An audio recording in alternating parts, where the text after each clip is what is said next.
Voting से पहले ही फंस गई भाजपा, रद्द होगा भाजपा प्रत्याशी का नामांकन।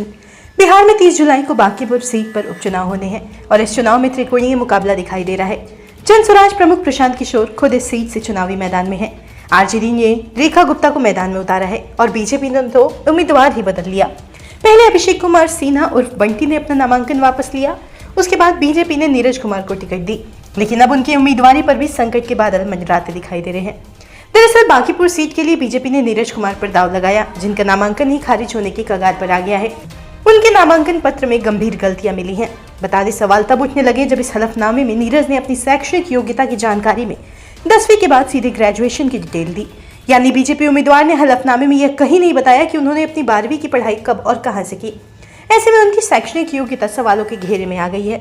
सवाल यह उठ रहे हैं कि उन्होंने 10वीं पास करने के बाद सीधे ग्रेजुएशन की डिग्री हासिल कर ली, लेकिन बीजेपी और नीरज कुमार दोनों ने ही इस मामले में चुप्पी साध ली है। उनकी तरफ से अब तक कोई सफाई नहीं आई है। बताते चले, इसके अलावा उनके बायोडेटा में नीरज सिन्हा की जन्म तिथि 1 जुलाई 1994 बताई गई और नीचे दी गई उनकी राजनीतिक यात्रा में बताया गया कि उन्होंने साल 2006 में बीजेपी की प्राथमिक सदस्यता ली थी, यानी जब वो महज 12 साल के थे। इस पर सवाल उठने लगे कि क्या नीरज ने महज 12 साल की उम्र में ही पार्टी ज्वाइन कर ली थी। हालांकि पार्टी ने बाद में नया बायोडेटा जारी किया है, जिसमें इस विवादित हिस्से को हटा दिया गया है, लेकिन जिस तरह एक के बाद एक गलतियां निकलकर सामने आ रही हैं, उसके बाद बीजेपी मुश्किलों से घिर गई है।